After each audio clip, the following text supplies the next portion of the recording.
Bismillahirrahmanirrahim. Assalamualaikum warahmatullahi wabarakatuh. Alhamdulillahirabbil alamin wassalatu wassalamu ala asyrafil anbiya'i wal mursalin wa ala alihi wa sahbihi ajmain.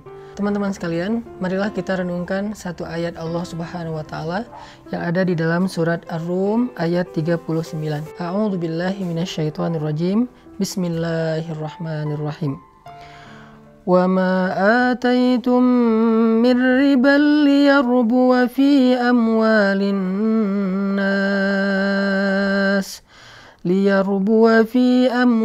النَّاسِ فَلَا يَرْبُو عِندَ اللَّهِ وَمَا آتَيْتُم مِّن زَكَاةٍ تُرِيدُونَ وَجْهَ اللَّهِ فَأُولَٰئِكَ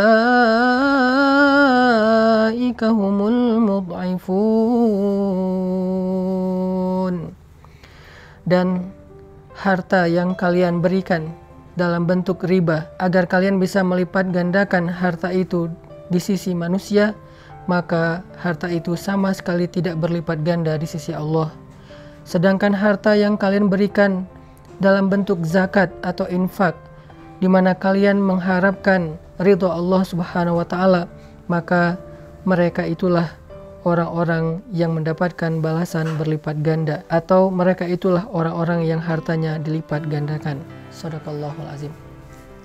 Teman-teman sekalian, di dalam ayat ini Allah Subhanahu wa taala menjanjikan kepada kita yang senang melipat gandakan harta lewat investasi, lewat cara-cara yang riba, lewat transaksi-transaksi yang mungkin tidak halal di dalam syariah, maka Allah menawarkan satu transaksi, satu sistem yang bisa melipat gandakan harta kita lebih dahsyat daripada sistem riba. Apa itu? Zakat, infak, sedekah, wakaf di sisi Allah Subhanahu wa taala. Sehingga kita jadi teringat kepada kisah Utsman bin Affan. Ketika Utsman bin Affan datang kepada Nabi SAW di hari saat Nabi SAW menawarkan kepada para sahabat, siapa yang ingin membantu agama Allah dengan hartanya ketika terjadi perang Tabuk. Maka tiba-tiba Utsman datang dan membawa 1000 dinar di dalam pangkuannya. Itu 1000 dinar, angka yang sangat besar, dan itu jumlahnya miliaran rupiah kalau sekarang. Dia datang membawa 1000 dinar yang dibawa dalam pangkuannya, lalu dia duduk di depan Nabi dengan tersenyum meletakkan 1000 dinar itu di pangkuan Nabi, sehingga Nabi SAW tersenyum dan memandang Utsman bin Affan dengan wajah bahagia sambil mengatakan, "Ghafarallahu laka ya Utsman, ma asrarta wa ma a'lanta wa ma akhfaita wa ma huwa kainun ila an taqumas sa'ah." Semoga Allah mengampuni dosa-dosamu semua, wahai Utsman, terhadap apa yang engkau sembunyikan, apa yang engkau tampakkan, apa yang engkau rahasiakan, atau apapun yang terjadi di muka bumi sampai terjadi hari kiamat, Allah mengampuni dosa-dosamu. Ini adalah doa Nabi kepada Utsman.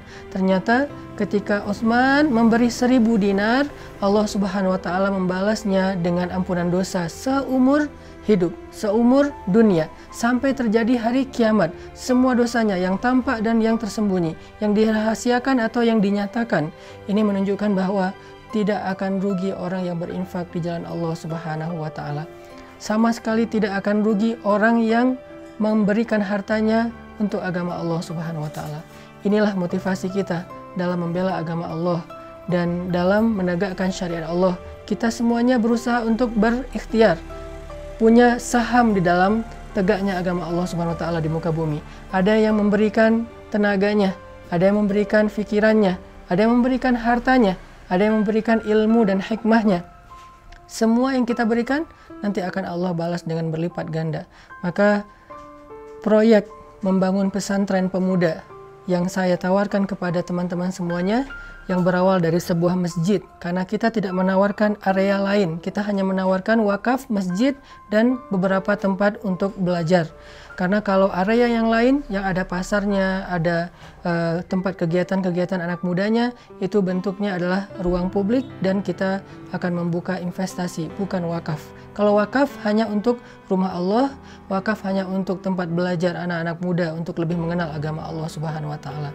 Dan inilah yang akan kita tawarkan kepada teman-teman dengan 500.000, bisa lipat ganda, bisa lebih ataupun kurang walaupun kita memprogramnya dengan angka 500.000. Mudah-mudahan tawaran ini adalah bukan dari saya, tetapi dari Allah Subhanahu wa taala. Dan ini amanah dari teman-teman untuk saya, untuk teman-teman pemuda hijrah, untuk anak-anak muda yang sedang bergerak dalam dunia dakwah. Semoga kita akan insya Allah komitmen dengan amanah ini, membangun masjid, membangun tempat belajar anak muda, menjadikan itu sebagai amal solih, tempat kegiatan positif, tempat ibadah, tempat belajar, tempat zikir, tempat iktikaf, dan pastinya ini tempat merangkul semua anak muda menjadi pusat peradaban anak muda.